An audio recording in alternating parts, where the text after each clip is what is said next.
एक बहुत सुंदर सा गांव था जहां सुंदर पक्षी, हरे भरे पेड़ की कोई कमी नहीं थी। मगर उस गांव के लोग बड़े आलसी और कामचोर थे।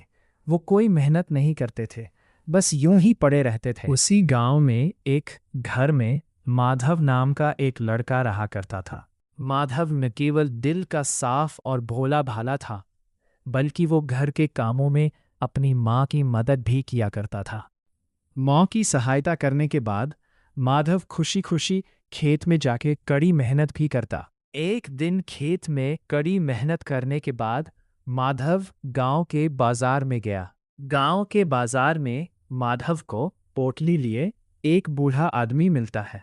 उस बूढ़े आदमी ने माधव को देखा और माधव से बात करने लगा। उस बूढ़े आदमी ने माधव को बताया कि उसके पास जादुई बीज है।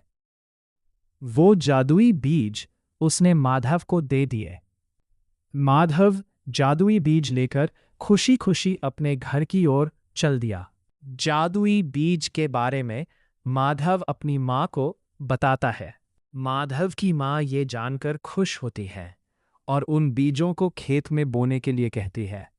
माँ की बात मानकर माधव बीजों को खेत में बोने लगता है और फिर पानी डालकर उन बीजों की सिंचाई भी करता है। बीजों की सिंचाई करते हुए माधव को कई दिन बीत जाते हैं। एक के बाद एक दिन बीतता जा रहा था। कई दिनों बाद जब बीज में से कोई पौधा ठीक से नहीं निकला तो माधव बड़ा दुखी हुआ। लेकिन माधव ने हार नहीं मानी।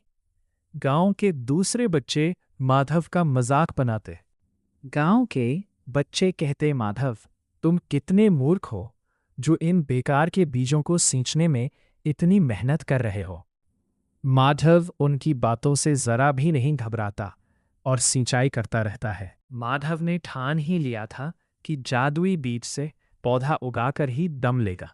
और हुआ भी ऐसा ही। पौधा उग ही आया। देखते ही देखते वो छोटा सा पौधा सुनहरे फल वाले बड़े से जादुई पेड़ में बदल गया। ये देखकर माधव और उसकी माँ न केवल हैरान थे बल्कि बहुत खुश भी थे। माधव ने उसके जादुई फल को फोड़ा। उसमें सुनहरे अनाज के बहुत सारे दाने थे। कुछ देर में वहां गांव के दूसरे लोग भी आ गए और सब जादुई पेड़ को देखकर हैरान थे। सब लोग पेड़ की ओर देख रहे थे। फिर गांव वालों के कहने पर माधव ने जादुई पेड़ से एक जादुई फल तोड़ा। उस जादुई फल को अपने हाथ में लेकर माधव ने फोड़ दिया। फल के अंदर सुनहरे अनाज के बहुत सारे दाने थे।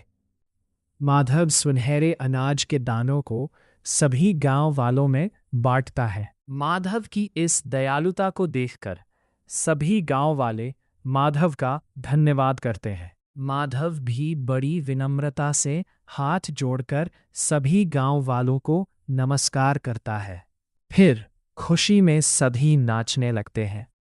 इधर वो बूढ़ा व्यक्ति जिसने माधव को जादुई बीज दिए थे, वो भी माधव व गांव वालों के सामने आ जाता है। माधव हाथ जोड़कर उस बूढ़े व्यक्ति को जादुई बीज देने के लिए धन्यवाद देता है। बूढ़ा व्यक्ति भी हाथ जोड़कर माधव का आभार करते हुए कहता है कि मैंने कोई जादुई बीज नहीं दिए। ये सुनकर गांव का एक आदमी आगे आता है और पूछता है कि अगर बीज जादुई नहीं थे तो ये सब हुआ कैसे।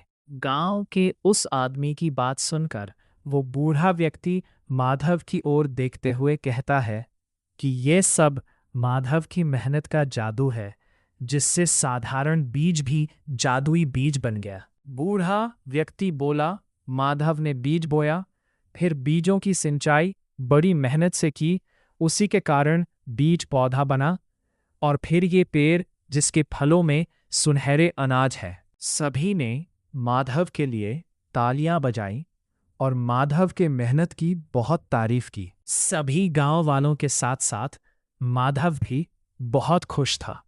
सभी गांव वाले खुशी में माधव के साथ नाचने लगते हैं। माधव भी उत्साहित था। माधव की माँ भी खुश थी और माधव पर उसे गर्व हो रहा था। कल तक गांव के बच्चे जिस माधव का मजाक बनाते थे, आज पूरा गांव उसी माधव की प्रशंसा कर रहा था।